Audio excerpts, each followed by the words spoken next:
Linda Iicenna stood tall under the golden lights of the Grand Orchid Hall in Dara town. She wore a wine-colored gown, stitched by one of the finest designers in the South.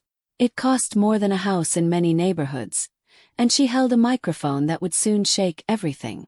Just 6 months earlier, her parents, Chief Raymond and Madame Grace Iicenna, had forced her into a quiet wedding with Daniel, a man they called a nobody. "This is where you belong after disgracing the family," her mother had whispered during her dress fitting. But what no one suspected, not her parents, not the guests, not the reporters waiting outside, was that Daniel's quiet life hid more power than all the Iicenna family wealth combined. That night, Linda stood at her parents' 35th anniversary celebration, ready to change the story.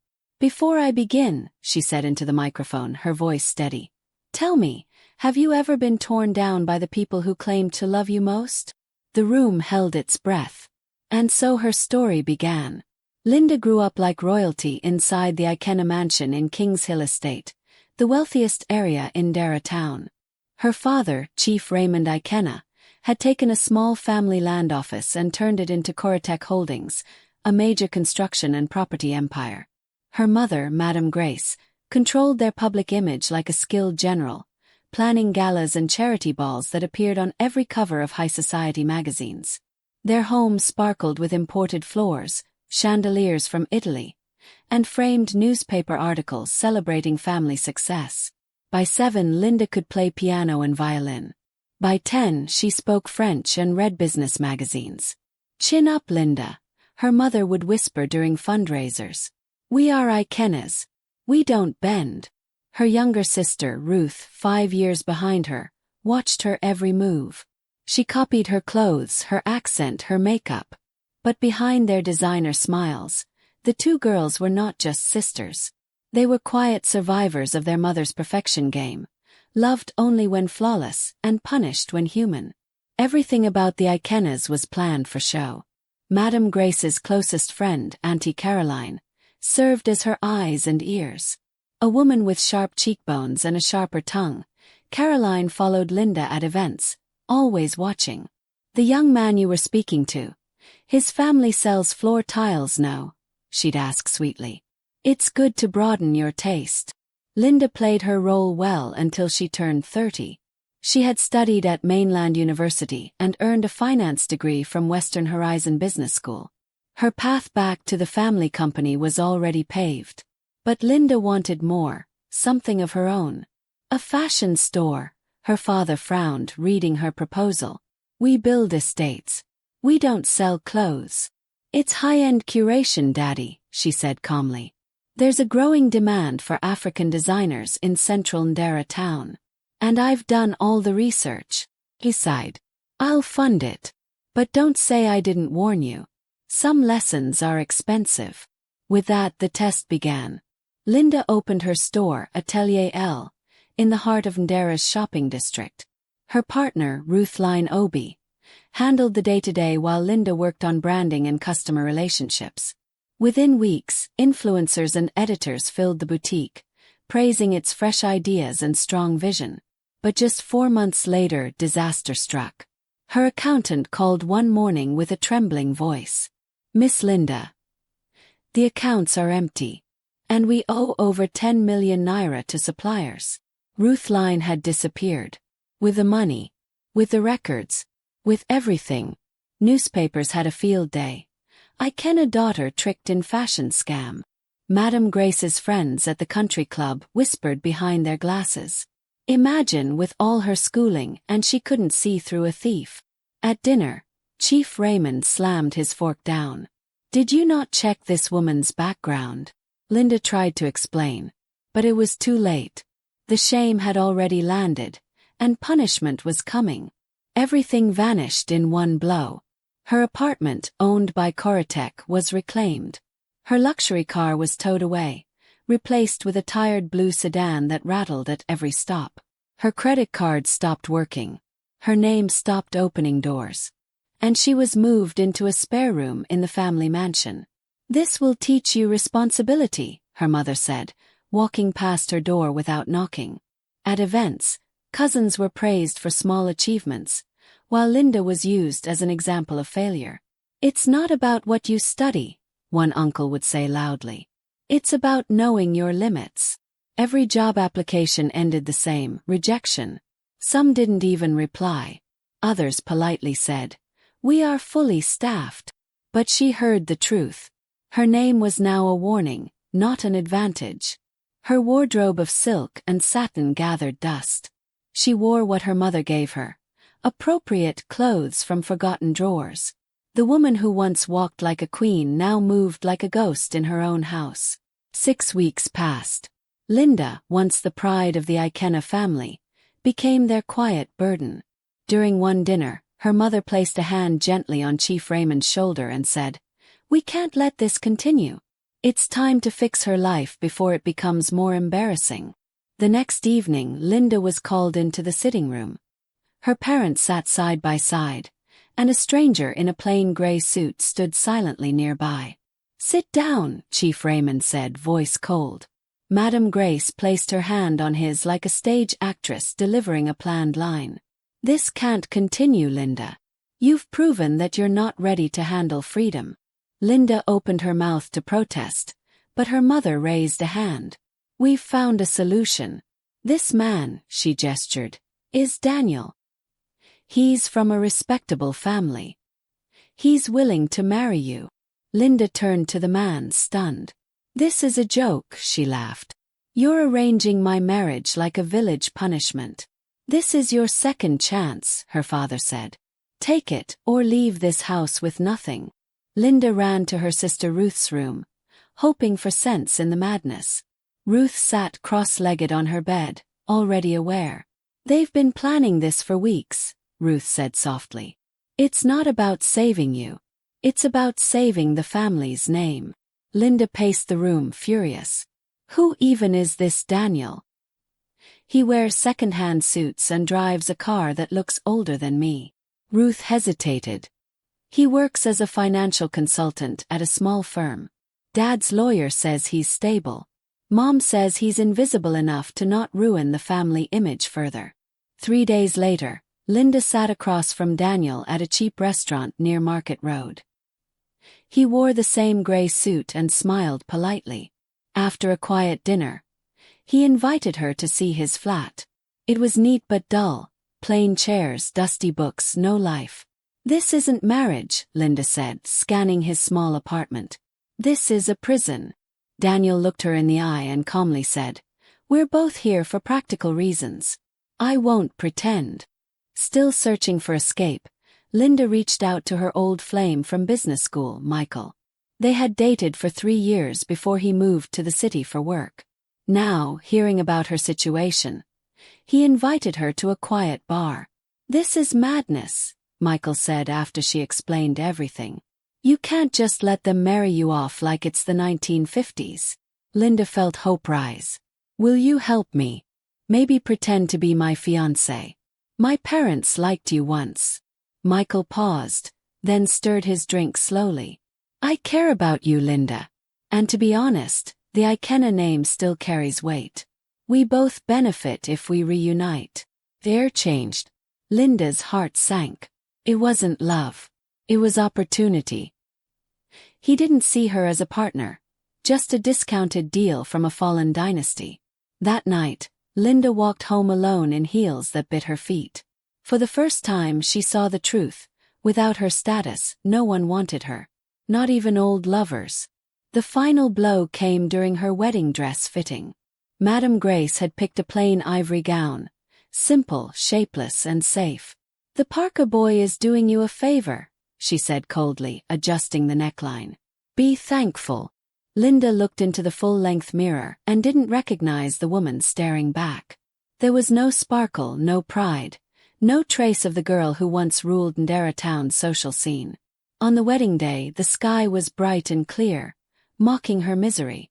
The ceremony was held in their estate garden. Guests whispered behind fans. Cousins wore brighter colors than the bride. Linda moved through it all like a puppet. The priest's sermon even spoke about humility and accepting one's role. Daniel, standing at the altar, gave her a soft smile and whispered, "Just breathe." For a moment Linda did. She took a breath and survived the day. The reception was worse than the vows. Guests made sure to drop hints of disapproval wrapped in fake kindness. "Marriage will teach you responsibility," said an aunt. "Some women aren't built for business," said another. Linda noticed Daniel's side of the guest list. Just 5 people, simply dressed, polite but quiet. A graceful woman with silver hair raised her glass silently to Linda, a silent nod of support. The wedding gifts were equally telling. Blenders, toasters, kitchen towels. Nothing like the gold and silver trays her sister had received 2 years earlier. The final gift was the cruelest. A small apartment deed and employment contracts for both of them. Daniel would work in financial services. Linda would be a secretary in her father's company. "A position that fits your current level," Chief Raymond had said without blinking. No honeymoon followed. They drove off in Daniel's old car to a flat in a noisy part of Ndera town. It was clean but bare. No welcome, no warmth. Just silence and twin beds. "This isn't a home," Linda muttered the next morning, staring at the beige furniture and the empty fridge. Daniel looked around calmly. "It's where we start." That first week, Linda learned how to make tea using a kettle that didn't work unless you smacked it first. She burned her first pot of rice and mixed up laundry soap with dishwashing liquid. Every night, Daniel returned from work, tired but calm. He ate dinner quietly and said, "You'll get the hang of it." Linda, used to maids and drivers, sat in confusion. "Why are you so calm? You married a stranger, lost your privacy, and now live in this box." Daniel looked up. "I've lived with less, Linda. And I chose this." That statement lingered in the air like perfume, soft but strong. She stared at him, wondering what he meant. At Koratek, Linda began her new role, assistant to an assistant. Her desk was beside the photocopier. Her main task was to arrange files, fetch coffee, and respond to emails she wasn't allowed to sign. Her supervisor, Madam Jennifer, smiled with hidden satisfaction. "Please follow procedures. Everyone here is treated the same," she said loudly one morning, glancing at the staff nearby. Everyone knew who Linda was, or who she used to be. On weekends, Daniel would disappear for what he called work errands. He received packages he locked away. His home office, always locked, felt like a mystery. His phone calls were in low tones, with authority that didn't match his supposed rank. Linda started wondering, who exactly was Daniel? One weekend Ruth came visiting. She brought wine and snacks, dressed in jeans for the first time Linda could remember. "This place isn't that bad," she said, walking around the flat. "It has character." Linda laughed bitterly. "It has cracked ceilings and broken dreams." Ruth took a deep breath. "Honestly, Daniel isn't what I expected. He's calm, focused. He reminds me of Dad when he first started his business." That night, Daniel returned with fancy Thai takeout. "It was on promo," he said, avoiding Linda's suspicious glance. The 3 of them built a new bookshelf together. When Linda's side collapsed, Daniel smiled. "I think that's what engineers call an epic fail." It was the first time Linda truly laughed in months. Something was shifting. After Ruth left, Daniel and Linda sat quietly with fortune cookies and leftover tea. "Thanks for being kind to her," Linda said suddenly. "She's been through a lot too." Daniel nodded. "Your sister sees you more clearly than your parents do. She believes in you." Linda scoffed. "Believe in what? I'm a fallen princess serving coffee in my father's company." Daniel studied her closely. "That's not how I see you." That night, Linda didn't sleep in a separate bed. They didn't touch, but they lay facing each other in the dark, talking like friends for the first time. He spoke about growing up with a mother who cleaned banks at night. She shared how she cried quietly in the toilet during her boutique's final days. For the first time, their walls cracked. Linda's curiosity got the better of her. One night, she found Daniel's office door unlocked. What she saw changed everything. 3 large computer screens, charts, stock tickers, finance reports from global markets, And a Bloomberg terminal. Daniel sat in front of it all, wearing a sharp shirt and speaking confidently into a headset. "Make sure the Lagos acquisition is closed before Thursday," he said. "We'll release the public statement after approval." He turned slowly and met Linda's stunned face. "You're not an entry-level consultant," she said, barely above a whisper. "No," Daniel replied calmly. "I'm not." Daniel handed her a magazine. It was folded open to an article titled, "The Hidden Mind Behind Aurora Capital." The man in the photo wore a cap, face hidden. But the initials matched. "DP," she read. "Daniel Parker." "Yes," he confirmed. "I built Aurora quietly. I never wanted fame. I just wanted peace." Linda sat down hard. "So why the lie? Why pretend to be poor? Why marry me?" Daniel took a deep breath. "At first it was business. I knew your father. I wanted to see the Iicennas up close before making certain moves. But then, saw you. Not the socialite. The woman rebuilding herself. That changed everything." Linda was silent for a long time. "So this marriage, was I just part of your strategy?" Daniel nodded gently. "At first. But you grew stronger when you lost everything. That's not weakness. That's power. And your boutique didn't fail because of you. It was sabotaged." Linda's eyes snapped up. "What do you mean?" Daniel turned to his computer and opened files. "Your partner, Ruthline Obi, was a con artist. But more than that, someone in your family made sure. She got close to you." The screen showed emails, transfers, and photos. Her mother's charity had quietly paid Ruthline weeks before the business started. Linda's hands shook. This can't be real." Daniel showed more evidence. Transfers from the Iicenna Foundation. Emails between Uncle William and Ruthline about controlling Linda's direction. Linda's heart thudded. "Why would they do this?" "To humble you," Daniel said. "To make sure you never outshine the family plan." Linda leaned back, broken and awake at the same time. "How long have you known?" 3 months, he replied. "But I needed you to become strong enough to hear the truth." Linda whispered. "What now?" Daniel reached out. "We build something real. We reclaim your truth." From that moment, Linda chose purpose over pity. Daniel cleared 2 weeks and turned their living room into a war room. Whiteboards, notes, timelines, and financial records covered every wall. He brought in Grace Moyo, Aurora's chief strategist, the elegant woman from the wedding. Grace sat with Linda, reviewed her business plans and said, "You weren't foolish. You were targeted. Your instincts were strong. Your business model was solid. You were just betrayed." The words stitched together the self-worth her family had shredded. "You're not broken," Grace said gently. "You're just getting started." Daniel trained Linda in finance and corporate strategy, explaining everything she was never allowed to learn. Grace gave her homework, detecting fraud in documents, studying board decisions, preparing for war. "Control thrives in silence," Grace said. "But when truth is loud and clear, it changes everything." Meanwhile, Daniel's team traced the full story. Ruthline was just one of many scams. Uncle William, the trusted family advisor, had been involved in similar setups. He picks the target. Your mother signs off. The Iicenna image stays clean, Daniel explained.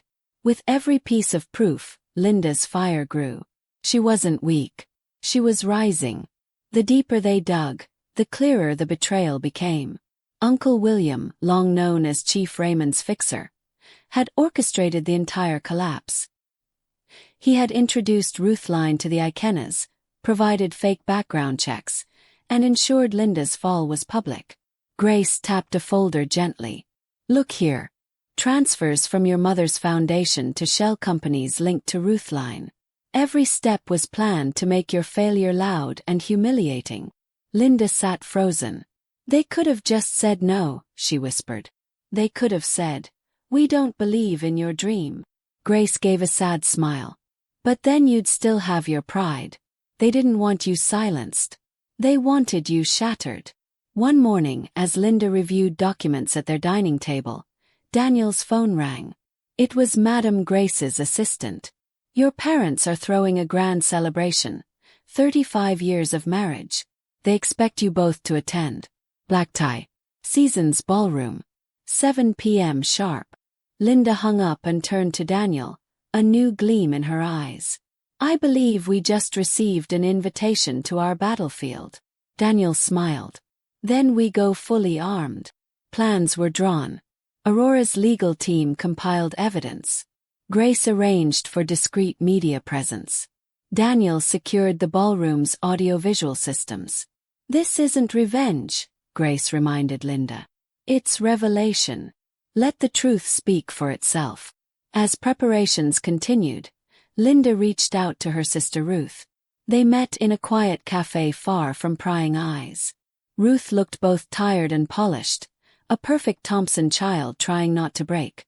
I know they set you up, she said before Linda could speak. I overheard Uncle William arguing with Daddy, and I found photos of Ruth lying under another name, hidden in Mum's charity files. Linda reached across the table. Why didn't you tell me? Ruth wiped away a tear. They monitor my calls, and I was afraid. But I've been waiting for a chance to tell you the truth. That day, Ruth became a quiet ally. As the day drew closer, Linda trained like a warrior. Grace prepared her for every emotional trap. Gaslighting, denial, guilt. Your mother will interrupt. Your father will play the health card. Don't engage with emotion. Stick to facts. Daniel brought in James, Aurora's head of security, to coach her on stage presence and how to manage the crowd. Don't let them rattle you, James said. You have the truth. That's the most powerful weapon of all. Linda stood before a mirror in their flat, practicing her speech over and over. No longer the disgraced daughter. Now the woman ready to claim her voice. When it came time to choose a dress for the gala, Daniel handed her his black card. Get what makes you feel powerful, he said. Linda didn't return to the usual designer shops. Instead, she visited Madame Olivia, a tailor who had once offered to dress her boutique for free, before her parents shut down the partnership. Olivia gasped when Linda entered her shop. They told me you were too busy, she said gently. But I still kept your sketches. Linda's eyes welled. They blocked you. Your mother's assistant said you were cutting ties, Olivia replied. But I never believed it. Together, they created a crimson gown with strong shoulders and bold lines. Not a dress, Olivia said proudly. Armor. 2 days before the gala, Ruth visited Linda's flat one last time. They're spinning their own version already, she said. They're telling people you're recovering well. That marriage and humble work changed you. Linda smiled. They're not ready. Ruth grinned. Not even close. Linda hugged her tightly. During the gala, don't take sides publicly. Just observe. When the time comes, your presence will speak louder than words. Ruth nodded. I'll be ready. That night, Linda and Daniel sat under the dim light of their sitting room, reviewing slides, files, and video clips. Are you sure? Daniel asked. This will break everything. Linda replied. Then let it break. I'm done being their story. It's time I told mine. The evening of the gala arrived. The ballroom sparkled with chandeliers and crystal vases. Photos of Chief Raymond and Madame Grace decorated the walls. Young love, old wealth, and carefully staged success. Linda and Daniel arrived 15 minutes late, on purpose. No longer in his worn-out suit, Daniel wore a tailored black tuxedo that hinted at his true status. Linda's crimson gown stopped conversations. She's glowing, someone whispered. Did she win a lottery? Madame Grace's smile faded the moment she saw them. Her eyes scanned the gown, the posture, the confidence. None of it approved. You're late, she said coldly. You look bold. Daniel handed over an envelope. A donation to the Children's Hospital. In your honor. The evening was choreographed like a stage play. Guests moved between tables. Toasts were made. Stories were shared about love, faith, and family unity. Uncle William stood to give a grand speech, praising the Iicennas for their wisdom in guiding their children through trials. Linda sipped her drink, watching him lie through polished teeth. After the final toast, Madame Grace took the stage. "Family is everything," she began, wearing a frozen smile. "Like any family, we've faced challenges. But through firm guidance and discipline, we've emerged stronger." Then she gestured toward Linda. "We even have our daughter here tonight, a living testimony of resilience and growth." Linda rose slowly. It was time. With Daniel beside her, Linda took the microphone. The room hushed.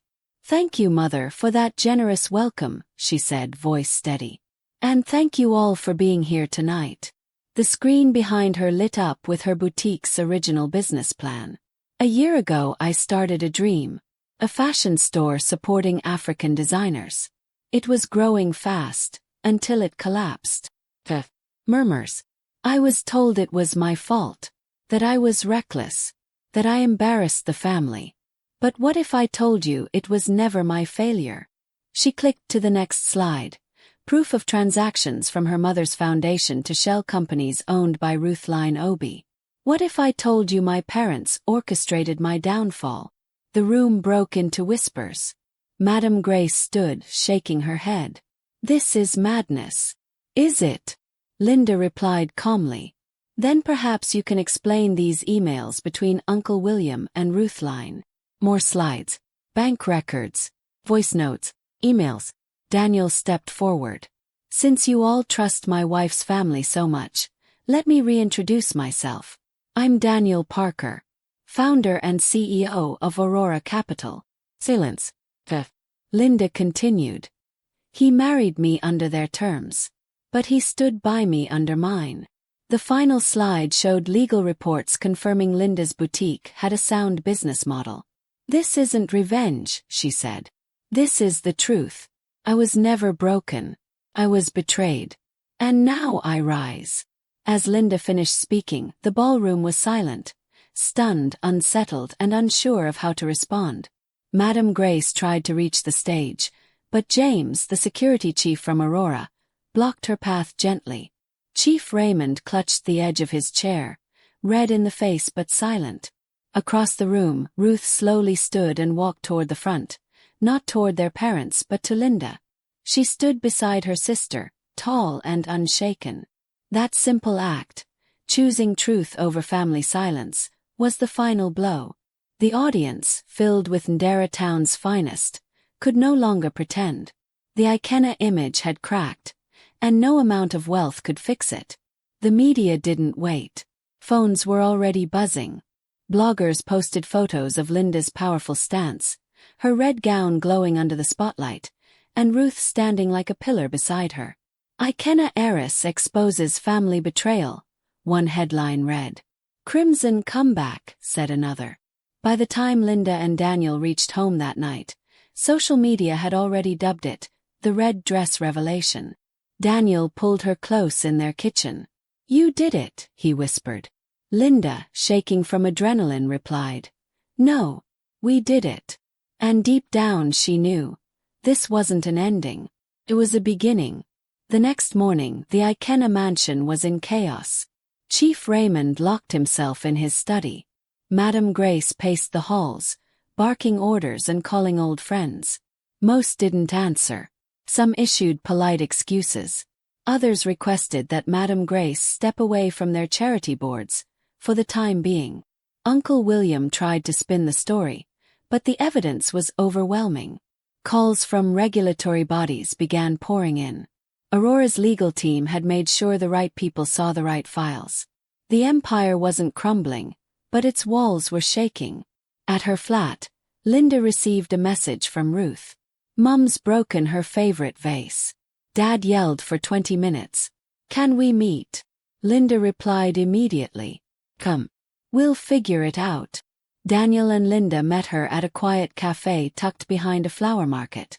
Ruth wore sunglasses to hide her tired eyes. "They won't let me breathe," she said. "Now that you've spoken out, all their control has turned on me." Daniel leaned forward. It's time you moved out. You deserve your own life, Ruth. Not one scripted by them. Within days, Ruth was settled in a small but lovely apartment, furnished with warmth and freedom. Mason, now openly Daniel Parker, began introducing Linda to his real world. His penthouse overlooking Dara's Ocean Bay became their new home. The view stretched endlessly, but it wasn't the wealth that moved Linda. It was the peace. Bookshelves lined with strategy, architecture, and philosophy. Kitchen where Daniel actually cooked. A rooftop garden with mint and basil. "I bought this place 5 years ago," Daniel said one morning. "But it never felt like home. Until now." Linda looked around. The flat was modern, quiet, filled with light, and finally completely theirs. As they unpacked, Linda found pieces of her old self among the new. Sketches for boutique ideas, photos from university, fabrics she once loved. "I never stopped believing in your dream," Daniel said. "Even when you were forced to forget it." Together with Grace and a few trusted experts, Linda built a new plan. A boutique with a purpose, supporting young African designers, prioritizing sustainability, and offering mentorship. "You don't need favors," Grace said. "You need fair backing. Aurora will invest, but it'll be a business deal, not a rescue mission." Linda smiled. "Good. I'm not a project. I'm a brand." They named it Authentic Atelier. Olivia, the tailor who once stood by her, became creative director. The boutique would showcase hand-picked pieces from rising talents, offer workshops, and host exhibitions. Linda's role was clear: visionary, curator, and founder. The shop was located 3 blocks from her first boutique, a quiet victory. "We're taking back the street they made you abandon," Olivia said during their first walkthrough. Linda touched the new sign with reverence. "This time I walk through the door on my terms." When the boutique launched, the event was modest but elegant. Journalists, influencers, fashion editors, and real customers attended. Ruth arrived, now blooming with freedom, wearing a dress from one of the new designers. "You built this," she whispered, hugging her sister. Grace stood nearby, watching the crowd. "They see you now, Linda," she said. "Not as a fallen heiress, but as a builder." The only people who didn't attend were the Iicennas. They sent a formal apology, claiming a scheduling conflict. But Linda knew. They weren't ready to face what she had become. As the boutique grew, Linda began therapy. Dr. Nana, a calm woman with years of wisdom, helped her navigate the pain. "You lost a dream and a family in the same breath," she said one day. "But what you found in yourself, that is far more lasting." Linda wept often in those early sessions. But with each tear came clarity. "My mother loved me only when I behaved like her. My father respected me only when I stayed silent. They loved their image of me, not me." Dr. Nana nodded. "And yet you're still standing. That's not failure. That's rebirth." 6 months after the gala, Linda and Daniel sat across from each other at a small restaurant, the same one they used to eat at when their marriage felt like a sentence. Now it felt like a choice. "I started this marriage with resentment," Linda said, "and fear." Daniel reached into his pocket. "So let's restart it with truth." He placed a simple band in her palm. Not gold, not diamond-studded. Just clean and carved with meaning. "I choose you," he said. "Not because I need you, but because I see you." Linda nodded, tears filling her eyes. "And I choose you. Not for rescue, but for partnership." That night they made a vow. Not for show, not for survival, but for love. Their second wedding was nothing like the first. No ice-cold speeches. No scripted guests. Just 20 people, chosen family, not forced ties, gathered on the rooftop garden of their penthouse. Olivia designed Linda's gown again. Soft white with gold embroidery that shimmered like morning light. Grace officiated the ceremony, her voice steady as she read their vows. "We are not here to rewrite a perfect love story," she said. "We are here to witness the truth. 2 people who found purpose, healing, and strength where others expected weakness." Ruth stood proudly by her sister's side, her joy unfiltered. When Linda and Daniel kissed, there were no fireworks. Just silence, peace, and two hearts choosing each other. Freely, fully. Chief Raymond and Madame Grace attended quietly, seated among the guests, no longer at the center. There were no speeches from them. No special seats. Just two parents watching their daughter take control of her own narrative. After the ceremony, Madame Grace approached with a neutral smile. "The dress suits you," she said. "The ceremony was tasteful." Linda replied, "Thank you for coming. That matters." Her father hovered nearby, avoiding the spotlight. He spoke briefly with Daniel, no longer as a man offering a job to a consultant, but as one businessman acknowledging another. It wasn't reconciliation, but it was the first honest interaction they'd shared in years. Over the next few months, Linda focused on building. Authentic Atelier grew steadily. Designers from across the continent submitted samples. Young girls walked into the store and saw possibility. Linda started a mentorship program, teaching design, branding, and business literacy. "I don't just want to sell clothes," she told Olivia. "I want to build futures." Daniel expanded Aurora's philanthropic arm, funding education for girls in underfunded regions. Their lives remained private but purposeful. "We don't need to be loud," Daniel would often say. "Real impact doesn't always come with applause." Together they lived by that truth. One afternoon, Ruth came to the boutique holding blueprints. "I've been working on a sustainable design studio," she announced. "Not just buildings, but spaces for young creatives like you once dreamed of." Linda's eyes widened. "You're doing it." Ruth nodded. "Thanks to the freedom you helped me claim." Linda hugged her tightly. Their bond, once buried under rivalry and pressure, had grown into something unshakable. "We were never enemies," Linda whispered. "Just two girls trying to survive under the same roof." Ruth smiled, tears brimming. "Now we're building our own." The Iicennas remained distant but civil. They sent polite messages on holidays. They stayed out of the news. Their silence was no longer punishment. It was surrender. Linda had stopped seeking approval. She'd made peace with knowing that her parents might never apologize, might never love her the way she needed. But she had found something better: respect for herself. "Sometimes healing doesn't come with an apology," Dr. Nana told her in one session. "Sometimes it comes with acceptance that you are worthy, even if others never say it." Linda smiled. She didn't need their words anymore. She had her own. On the one-year anniversary of the gala, Linda and Daniel shared a quiet dinner at their favorite neighborhood spot. No media. No cameras. Just laughter and hands held across the table. "Do you ever wonder what would have happened if none of this happened?" Linda asked. Daniel thought for a moment. "You'd probably be managing your father's accounts, preparing for some gala speech, and planning a wedding to someone who only saw your family name." Linda chuckled. "And you'd be the mysterious billionaire hiding in plain sight." They both smiled. Sometimes the most painful roads lead to the most meaningful destinations. Later that evening they visited their old flat, the one with the cracked ceiling and twin beds. It now belonged to Ruth. She had turned it into a cozy artistic space filled with color and life. "This is where I first saw myself clearly," Linda said, touching the window pane. "I lost everything here, but I found truth." Daniel nodded. "This is where we became partners. Not just in name, but in spirit." They sat on the old balcony with Ruth, sharing memories, roasted peanuts, and soda from glass bottles. There were no chandeliers, no status symbols. Joy. Authentic Atelier opened a second branch in another city. The press called it Africa's answer to modern fashion leadership.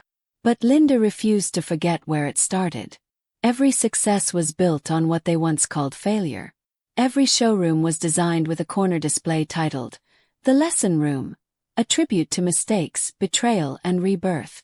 She told her staff, "Never be ashamed of your broken pieces. They are part of your masterpiece." Clients came not just to buy clothes, but to hear the story. Because the brand wasn't just Linda's name.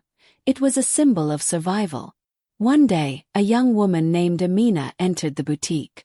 Nervous, eyes wide, dress threadbare. "I have sketches," she whispered. "But no one believes in me." Linda smiled. "Let me see."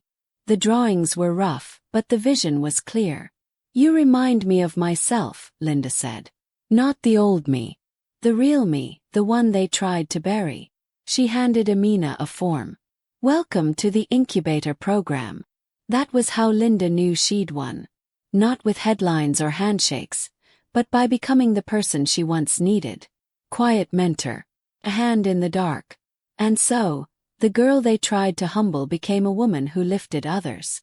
The woman they silenced became a voice for those afraid to speak. And the marriage arranged to silence her became the partnership that helped her rise.